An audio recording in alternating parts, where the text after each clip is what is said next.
Kemudian niki teng kanca-kanca teng adik-adik sing hafid sing hamalatil Quran. Kula pesen belajar niku nggih, belajar sisi belajar itu harus cari sisi ekstrimnya. Kula bolak-balik matur di berbagai kesempatan. Wow, kekhawatiran Mbah Mus kalau ada orang hanya kembali ke Quran itu memang bahaya sekali. Bayangkan kalau ada orang misalnya hanya mengharamkan al-jam'u bainal ukhtain, karena itu yang disebut Quran wa antasma'u bainal ukhtain. Jadi yang haram itu menikahi kakak dan adiknya, adik dan kakaknya sekaligus. Di situ tidak ada penjelasan perempuan dan budenya, perempuan dan mbahnya. Kemudian zaman Nabi Sugeng hanya ditambahi wala binal mar'ati wa ammatiha, wala binal mar'ati wa kholatiha. Dan tidak boleh menikahi perempuan pas buliknya atau budenya. Nabi sempat melarang. Karena kula sebagai lelaki niku jek masuk lah. Misalnya bojone jenengan umur 17 tahun, bulike umur selawe 17 cek mungkin masuk lah dalam definisi biologis itu masih masuk. Dan Nabi tidak pernah menambahkan wala binal mar'ati wa jaddatiha. Karena kalau istri kita umur 20, banyak mungkin umur 70. Itu kira-kira enggak usah dilarang ya ora kepikiran lah. Jadi orang kepikiran ya rada sableng. Nah, kemudian kalau hanya kembali ke Quran, nanti kita hanya mengharamkan al-jam'u bainal ukhtain, karena itu yang disebut Al-Quran. Wa antasma'u bainal ukhtain. Lalu lahirlah pakar-pakar balaghah.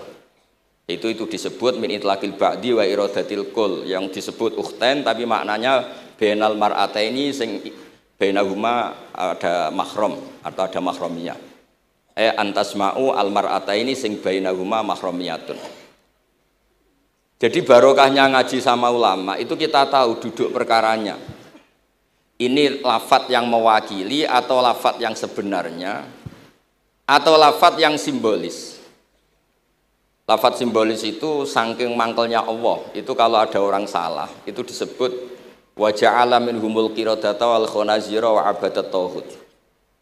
Jadi kalau misalnya dalam penelitian tidak pernah ada orang yang dirubah Allah menjadi kera, menjadi babi, itu kita masih bisa menganalisis.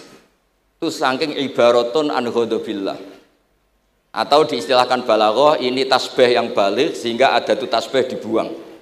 Jadi kalau orang Arab senang seseorang masih bilang Zaidun kal bakhri, tapi kalau senang banget bilang Zaidun bakhrun. Kalau gantengnya belum ganteng banget masih dibilang Zaidun kal badri, tapi kalau sudah ganteng banget kayak Rasulullah SAW disebut anta samsun anta badrun, kaf taswihnya dibuang, dan itu ablaq lebih balik. Jadi PR kita sebagai ahli Quran ini adik-adik itu tidak selesai. Utamanya ya implementasi keseharian kita sebagai panutan lah, kalau boleh GR sebagai panutan. Kulo niku teng Narukan nggih tiyang jangkar kulo nggih kathah, karena ya saya ada pernah Pak D, Pak Ali. Kulo nggih tiap hari nggih teng Tegal nggih, malah pun terencanakan ambek uzlah, dadi kulo niki pun matur Gus Afif. Niki kontrak kula pun bar, kitabe Bali ben diwaca putu-putune, kok enak ngongkon wong liya terus. Terus ngengken tiyang ngeten iki ya rada masalah saja. Jane kitabe bae diwaca putune. Dulu itu biasa. Taqiyuddin As-Subki ngarang kitab disarai putrane. Dulu itu biasa. Imam Haromen ngarang kitab, ya semuanya bapak ngarang disarai anaknya, anak ngarang disarai cucunya, itu biasa dulu. Kalau sekarang enggak, mbahnya ngarang kula kan maca. Putune karek ngrungokno, nak cocok dilem, nak ora dikritik.